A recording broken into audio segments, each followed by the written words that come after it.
Queridos irmãos, quero cumprimentar a todos com a paz do Senhor Jesus. Meus irmãos, hoje é o primeiro dia de aula bíblica, tá bom? A publicação que eu estive colocando sobre o vídeo, que estaríamos fazendo ao vivo pela página, tá bom? Mas eu estarei gravando aqui, amém? E estarei colocando, tá bom? Para que depois os irmãos possam assistir, tá bom? E eu creio que o nome do Senhor será glorificado da mesma forma. Meus irmãos, o tema de hoje, dia 31/5/2020, o tema a qual eu estarei trazendo aqui uma explicação rápida, objetiva, tá bom? Será um estudo breve, mas um estudo que vai abençoar a sua vida e o seu ministério para a glória do Senhor. O tema a qual estaremos conversando um pouco é sobre como pode dois cegos guiar um ao outro. Entenda bem, como pode dois cegos guiar um ao outro? Esse estudo é um discipulado bíblico para cooperadores. Amém? Para os obreiros da casa do Senhor. E o tema a qual eu quero ler também, base bíblica para o nosso estudo, está na segunda carta do apóstolo São Paulo aos Coríntios. O capítulo é o de número 3 e o versículo é o de número 18, que nos diz assim: Mas todos nós, com a face descoberta, contemplando como em um espelho a glória do Senhor, somos transformados na mesma imagem de glória em glória, como pelo Espírito do Senhor. Vamos lá. Obreiros, cooperadores, servos do Deus Altíssimo. O tema a qual eu quero estar se referindo é sobre visão.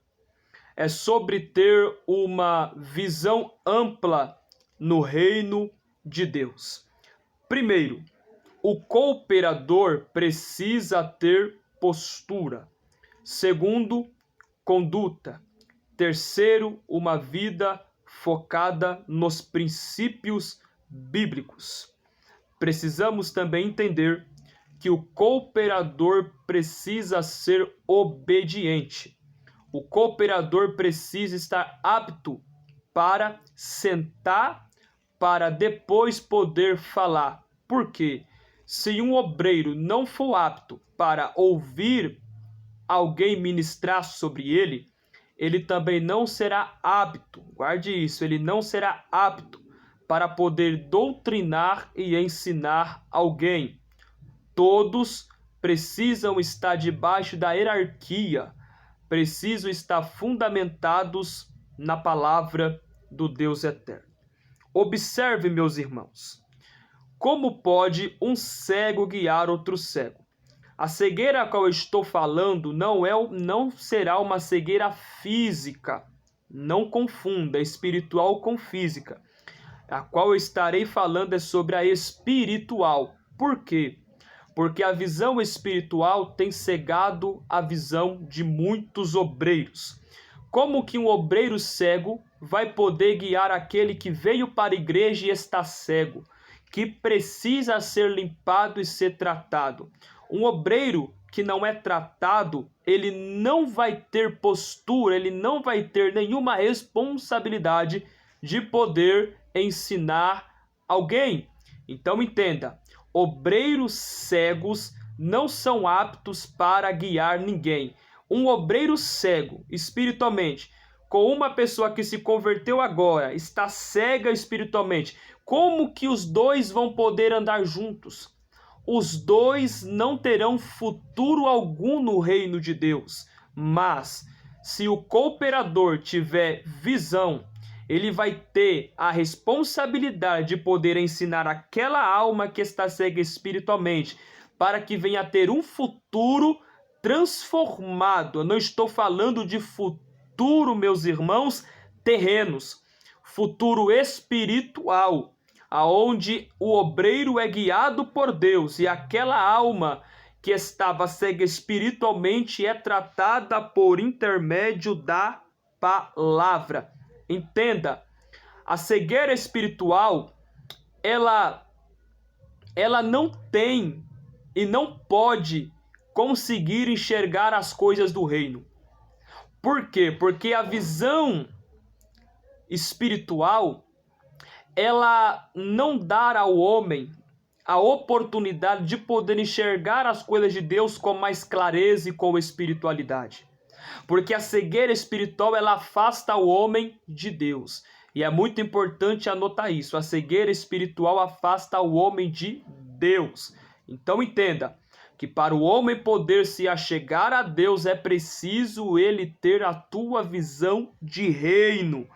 Porque com a cara descoberta nós contemplamos a glória do Senhor. E somos renovados de glória em glória pelo poder do Espírito Santo. O obreiro precisa ser apto para ouvir a voz do seu líder. Ele precisa ouvir a voz do seu pastor. Porque se um obreiro não ouve a voz do seu pastor, ele também não será ouvido. Por quê? Porque no tempo de hoje há muitos que criticam a liderança. São pessoas com a mente fraca. São obreiros sem visão. São obreiros que não respeitam a liderança. A liderança é constituída por Deus, entenda isso. A liderança é constituída por Deus. Por quê, meus irmãos? Porque se não tiver liderança, tudo é bagunçado. Assim como para se apresentar diante o juiz tem que ter prudência, na presença de Deus é do mesmo jeito. Na presença de Deus não pode ter bagunça. Leia depois, na primeira carta de Paulo aos Coríntios, capítulo 3, versículo 9, a Bíblia diz: vós sois cooperadores de Deus, lavoura de Deus e edifício de Deus. Somos o templo do Espírito. Então nós temos que entender, meus irmãos, que como lavoura, como cooperadores, nós temos sobre nós a presença do Altíssimo, a presença do Espírito, porque o templo somos nós, e se sobre nós não estiver a plenitude celestial, nós seremos vazios. Leia depois, Evangelho de Jesus, segundo escreve João, capítulo de número 15, versículo 1, 2 e 3, que diz assim: Jesus disse para os seus amigos, para os seus discípulos: eu sou a videira verdadeira, e o meu Pai é o lavrador. Todo ramo que não estando em mim, o meu Pai tira e lança no fogo. Mas todo ramo que estando em mim, ele limpa. Para quê? Para que possa produzir mais frutos ainda. Vós já estáis limpos pela palavra que eu vos tenho pregado. Então entenda, Jesus estava dizendo para os seus discípulos: todos os dias vocês vão ter que ser limpos. Por quê? Porque se nós não formos limpos pela palavra, o homem ele se corrompe com as coisas do mundo. Vamos para a Bíblia? Daniel foi um obreiro aprovado por Deus. Leia Daniel capítulo 1, versículo 8. Porém Daniel propôs em teu coração de não se contaminar com os manjares de Babilônia. Por quê? Porque Daniel tinha prudência. Josué também foi um obreiro. Vai lá em Josué capítulo 1, versículo 8. Deus disse: Josué, não aparte o livro da lei da tua boca, mas medita nesse livro de dia e de noite. Israel não se comportou como obreiros. Vamos para a Bíblia? Livro de Oséias, capítulo 4, versículo 6. O povo foi destruído por falta de conhecimento. Vá lá em Amós, capítulo 8, versículo 11, que Deus enviaria fome e sede, não fome de pão, nem sede de água, mas de ouvir a tua palavra. Então entenda, o obreiro que não ouve a palavra, o obreiro que não guarda a palavra, ele é destruído. Meus irmãos, o tempo ao qual vivemos hoje há muitas heresias, e tem muitos obreiros que não estão andando com a chama do Espírito Santo acesa, mas estão andando com as heresias na sua mente, no seu coração. Cuidado, heresia mata, fogo estranho mata. Há muitos que criticam a teologia. Irmãos, aqueles que criticam a teologia são pessoas que têm a cabeça seca. São pessoas que não amam a Bíblia. Por quê? Já se acostumaram com o movimento. Movimento não te salva, o que te salva é a palavra. Então entenda isso. Teologia é importante fazer. Curso bíblico é importante fazer. Não vai na lábias dessas pessoas aí que dizem que fazer teologia apaga, esfria. Isso é mentira. Teologia apaga o fogo estranho e reacende o verdadeiro fogo, o fogo do Espírito Santo. Jesus, quando ele estava aqui na terra, ele deu uma aula de teologia para os seus discípulos. Ele deu uma aula de teologia, meus irmãos, para as multidões. Jesus, ele aqui na terra foi mestre, professor, e está à destra do Pai. Ele também é nosso mestre e nosso professor. E ele enviou o teu Espírito, o Consolador, o Espírito Santo é nosso guia, é nosso professor. Observem, meus irmãos, que tudo aquilo que nós aprendermos, o Espírito Santo irá nos trazer a lembrança. Então é muito importante guardar isso. Obreiros que dizem que não precisa estudar a Bíblia são obreiros que não têm o Espírito Santo, porque o Espírito Santo é bíblico. Então entenda, não vai na lábia dessas pessoas. Eu prego, eu não preciso estudar. Essas pessoas não têm nada de Deus para te oferecer. São pessoas que não têm maturidade, que não têm caráter. São pessoas que precisam ser discipulados. São obreiros que precisam ser discipulados. Então entenda, o Espírito Santo só vai trazer à memória aquilo que nós aprendemos. Então, aplique a palavra de Deus em sua vida. Aplique a Bíblia em sua vida. Aplique os ensinamentos na sua vida. Leia depois em Colossenses 3,16, que diz claramente que a palavra de Cristo habite em vós ricamente com toda a sabedoria. Paulo estava dizendo na igreja de Colossos que a palavra de Cristo venha arder nos vossos corações. Paulo foi teólogo, Paulo foi um professor, Paulo foi um mestre, ensinador da Bíblia. E Deus tem levantado muitos mestres, muitos teólogos, muitos professores que têm a chama do Espírito Santo, que vivem aquilo que prega, vivem aquilo que ensina. E isso é muito importante. Então, cuidado, em livros que você lê e os autores não têm conduta. Cuidado nos livros que você estuda e os autores não dão testemunho. Cuidado com os livros que você lê e não tem base bíblica. Primeiro, é preciso conhecer a vida do autor, o testemunho, a postura, se ele é um homem de oração. Então, o obreiro precisa ter isso. Não leia qualquer coisa para não envenenar a sua vida. Leia livros inspirados pelo Espírito Santo que homens escreveram porque foram guiados por Deus. Isso é muito importante você frisar. Obreiros, vigie com as palavras. Não sejam arrogantes, não sejam soberbos. Precisamos ter a cada dia em nós a verdadeira alegria. E qual é essa alegria? O Espírito de Deus. E leia depois na segunda carta de Paulo aos Coríntios, capítulo 13, versículo 8, que nos diz assim: porque não podemos nada contra a verdade, senão pela verdade. A verdade é a única que liberta. A verdade é a única que salva. A verdade é a única que limpa. A verdade é a única que capacita. Não podemos ficar longe da verdade. João 8:32. E conhecereis a verdade vos libertará. Então entenda, um obreiro, meus irmãos, que está fundamentado na verdade, ele vai ser a cada dia transformado por ela. Então a verdade, ela só liberta quando o obreiro aprende a conhecer.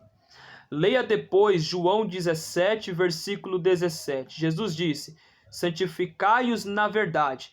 A tua palavra é a verdade. A palavra do Senhor, ela é pura. Então, obreiros não precisam acrescentar nada. Preguem somente a Bíblia.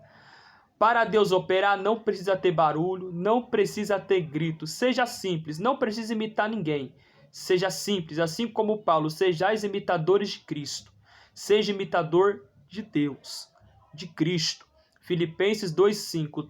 Tenha em vós o mesmo sentimento que também houve em Cristo Jesus.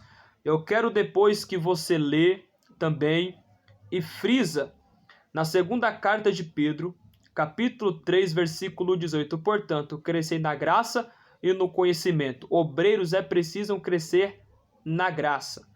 Obreiros é preciso crescer fundamentados na palavra. Um discipulado é ter postura, conduta, temperância, prudência, honrar a Deus acima de tudo, ser prudente em casa, ser prudente aonde for. Seja cada dia transformado, a mente transformada, os ouvidos transformados, os olhos transformados, todo o corpo transformado. Por quê? Porque se a tua visão não estiver fundamentada na Bíblia, todo o teu corpo é tenebroso. Mas se os teus olhos estiverem focados em Cristo, todo o teu corpo vai ser luz. Precisamos a cada dia confiar na palavra de Cristo. É apenas um rápido discipulado, tá bom? Já vou estar encerrando. Eu quero que depois você lê. Anote aí, 1 Pedro, capítulo 2, anote do versículo 1 ao versículo 3. Colossenses, capítulo 1, do versículo 9 ao 10. Gálatas, capítulo 5, do versículo 22 ao 23. 1 Coríntios, capítulo 11, versículo 1. Hebreus, capítulo 5, do versículo 12 ao 14. Efésios, capítulo 4, do versículo 15 ao 16. Tito, capítulo 2, do versículo 11 ao 14. Quero ler aqui algo para você. Jesus tem poder de tirar as escamas dos olhos. Atos, capítulo 9, versículo 3. Jesus teve um encontro com Saulo na estrada de Damasco. Abriu a visão de Saulo. Jesus teve um encontro com Saulo no caminho de Damasco. Saulo ficou cego. 3 dias cego, mas Deus enviou um discípulo, Ananias. Orou por Saulo e Saulo recuperou a visão. As escamas caíram dos olhos e ele foi cheio do Espírito Santo. Entenda. Se as escamas estiverem nos olhos, o homem não é cheio do Espírito Santo. Paulo foi mudado através da palavra. Paulo foi mudado através do verbo divino que teve encontro com ele na estrada de Damasco. E o Senhor o levantou como um pregador excelente, prudente, aonde a história de Paulo continua sendo contada e pregada, porque ele foi um grande influenciador. Muitas pessoas foram transformadas pela palavra a qual o Espírito de Deus usava a boca de Paulo. Segunda carta de Paulo a Timóteo, capítulo 2, versículo 15. É muito bom frisar isso. Apresentar-te diante de Deus como um obreiro aprovado. Entenda, o obreiro precisa ser aprovado. O que é ser um obreiro aprovado? Ser um obreiro aprovado é estar fundamentado na palavra. Então, entenda, para ser um obreiro aprovado, meus irmãos, é preciso manter a cada dia o caráter. Quer ser um obreiro cheio do Espírito Santo? Tenha caráter, postura e uma vida com Deus, tá bom? Bem-aventurado aqueles que ouvem a palavra de Deus e a praticam. O obreiro precisa ouvir a palavra. O obreiro precisa guardar a palavra. Sejam abençoados. O Senhor conta conosco para essa obra, anunciar o teu evangelho. Amém? Quase 19 minutos de vídeo deu, tá bom? Deus te abençoe e amanhã estaremos com a próxima aula, o último tema, tá bom? Deus te abençoe em Cristo Jesus.